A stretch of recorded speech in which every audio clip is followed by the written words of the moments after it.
Welcome back to Cowboy Cooking with B Mac and Gary. We're going to cook some more. I mean, we can't. We got enough coals. We're not letting them go to waste. And so we're going to do some biscuits for you. Gary's going to do his biscuits, and then I'm going to do hopefully what I consider a simple biscuit for you guys. So take it away, Gary. So mine's a buttermilk biscuit recipe. The ingredients are right here. I'm not going to go over the recipe, but if y'all do want the recipe, please ask us in the comment section. We're happy to share the recipes with y'all. But it's basically buttermilk, flour, baking soda, baking powder, a little bit of salt, and some Crisco. All the dry ingredients are already in here. I need a little bit of the Crisco.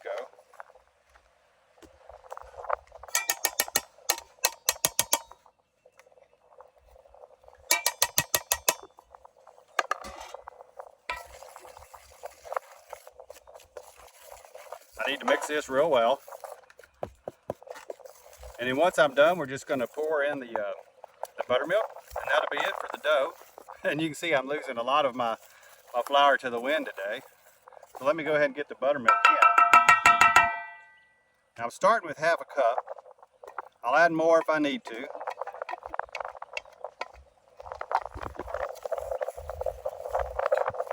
Or less if I need to.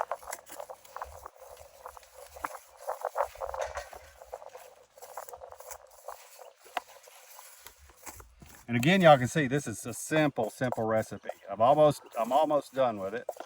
I'm gonna throw it out on my board here in a minute, which happens to be used to be my grandmother's board. So this breadboard is, I can't even tell you how old it is.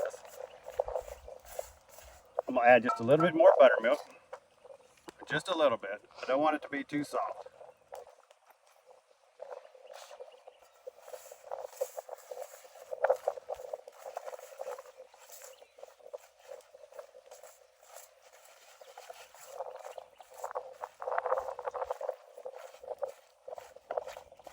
I think I'm going to call it right there. Now I'm going to flour my board, just like everybody knows you're supposed to flour your board first.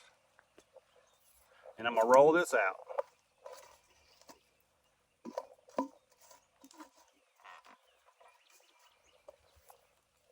And all you do here, no rolling pin necessary. Get a little bit of flour on my hands. All I'm going to do is pat it out.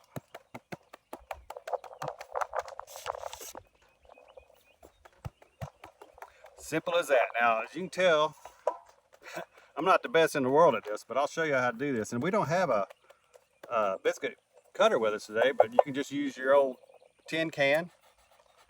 I'm going to use my 10-inch Dutch oven. This one's a shallow Dutch oven. I call it a bread Dutch oven because it's shallow. And that's what we always cook our biscuits in. Is a shallow Dutch. Sticking a little bit to the bottom. I could fix that with more flour. We learned too. Hit the flour, the can in the flour every time. More flour.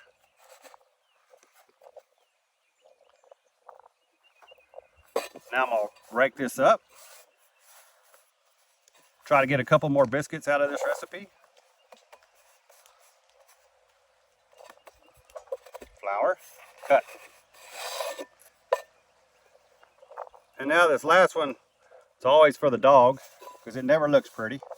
But I'm just going to mound it up like that and throw it in the middle. And that's all there is to it. We're going to go to the fire. But some coals, Gary? Yeah, go ahead. Just like last time, just a little bit of coals for the bottom.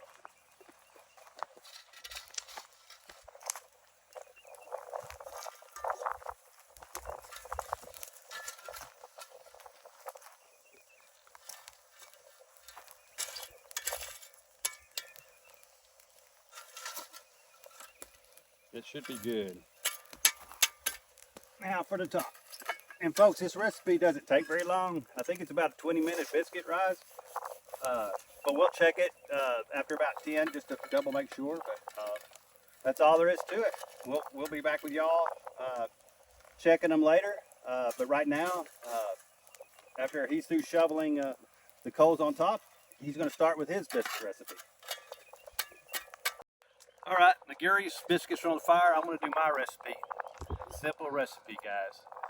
I'm just going to use 3 ingredients, but I do know I need a biscuit cutter, of course, a measuring cup, flour sifter, a dough cutter, and I'll need a rolling pin and something to stir it with.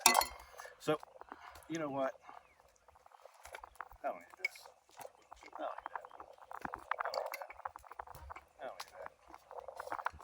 I don't need that. I don't need that. Let's do it the easy way, guys. Self-rising flour. This is self-rising. That's why it's only 3 ingredients. Ooh, look at the wind. Bet you those old feral pigs are going to love that flour when they find it. No measuring. I'm just going to throw it in there till I like it. Now I'm going to start with, I call it an egg. Make you about an egg a lard. That look like an egg. About the size of an egg. Get you some milk. This time I'm using buttermilk. You can use whole milk if you want. Put some buttermilk in there and just sit there and squeeze it. Squeeze it and get that. Yeah. Oh yeah. This feels great. Get that lard in there. Squeeze it. And I'll see if I need some more stuff here in a minute. It's coming together real nice. Now, I will tell you this. My wife's grandmother used to do this, and she would do this recipe in her flour sack. They used to buy 50-pound flour sacks when they were back in the old days, and they would just throw the ingredients in the flour sack and just add the flour to the eggs or milk or whatever they're using to make the biscuit, and then pull the dough out. So I'm not that good. I wish I was. Maybe one day I can, but I don't want to try it because I'd probably ruin a 50-pound bag of flour. I think I'm going to put a little bit more flour in here.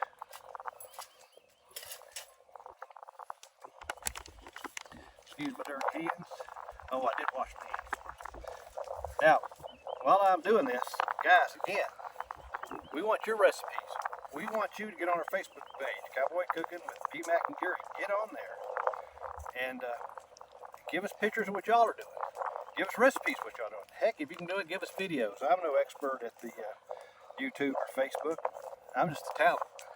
So if you can do it, send it to us. We'd love to hear from you, and we'll be glad to write back. Now, I didn't do a lot because just for demonstration purposes, I didn't do a lot of biscuits here. We're just going to make a few, and I'm going to, excuse me, I'll come back here in a minute. I'm going to wash my hands, and I'll be back. Before we get back to B-Mac, while he's washing his hands, I just want to show you my biscuits. It didn't take very long. Kept in the lid. They're just about ready, folks. I've already pulled them off the bottom, and the tops are just about there. Just all we need is a little bit of butter and some honey. Gary, those look good. I'm surprised they bloomed up as much as they did. All right, wash my hands. I am going to add a little bit of flour so my hands won't get too dirty. Now, biscuits, you got to be careful with because they will burn on the bottom before they're fully done. You're surprised that they rose up that much? Yeah, okay. I was, okay. I upset Gary, so let's start over. Okay. Man, those biscuits look good. All right, guys. I'm going to dust my hands with some flour so my hands won't get too dirty again. And again, I think I mentioned this, but I didn't make a big batch. This is for demonstration purposes. But you see, I'll just use 3 ingredients and a bowl. And biscuits tend to burn real easy when you cook them in Dutch oven on the bottom. You have to be real careful what you're putting on top or bottom. If you're using coals, start off with using very few coals on the bottom of your Dutch oven. And another way to avoid that is you can use a biscuit pan. I pre-grease this with some lard, and now I'm just going to take them. I'm not even going to use a cutter. I'm just going to pull them, roll them, so I think they're pretty. Set them in there. Give me some more flour on my fingers. Roll them. Set them in there. You think this is what Cookie did back in the day? You think he had a flour board and a roller and a rolling pin, or do you think he did them this way?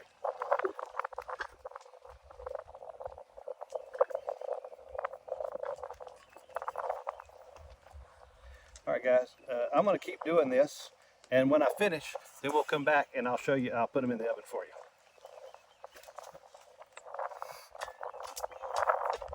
All right, got the last one in there.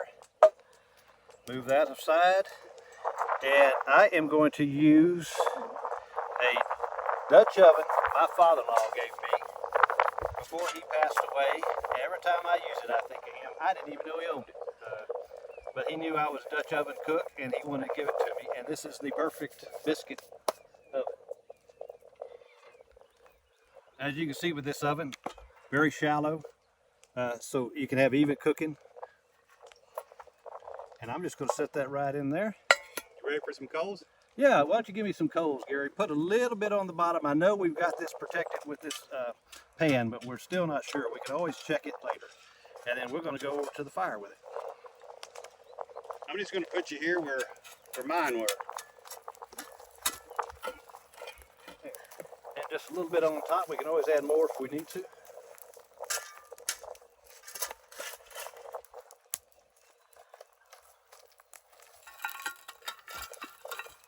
More?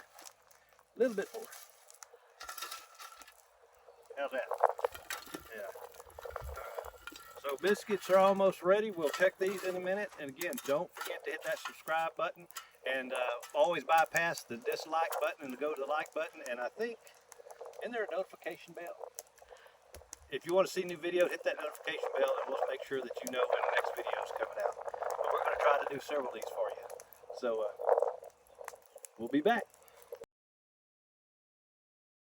All right, let's finish the biscuits. You saw Gary's earlier. Now we're going to get mine. We'll lift them together. And let's see what we got. Looks like Gary's a little quicker than me. Giddy up. Biscuits. Now it looks like, as you can see, they're burned a little bit on top. Well, I don't think so. They're just crisp, but look at the bottom. And that's what this pan helps with. So, so that's the biscuits. And before we go, though, I do want to tell a little story.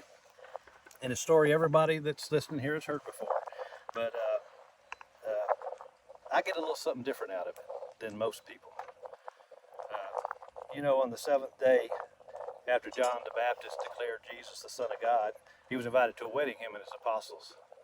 And while there, his mother Mary came up to him and said, they ran out of wine in the groomsmen supper. And Jesus, what did he say? He said, it's not yet my time, woman. And she ignored him, told the servants, you do what he says. So he said, fill up some cleaning jars with water. And we all know the rest. He turned that water to wine. So I want y'all to remember this. Jesus' first miracle wasn't healing the sick, helping the cripple walk, bringing people back from the dead. Jesus' first miracle was just to keep the party going.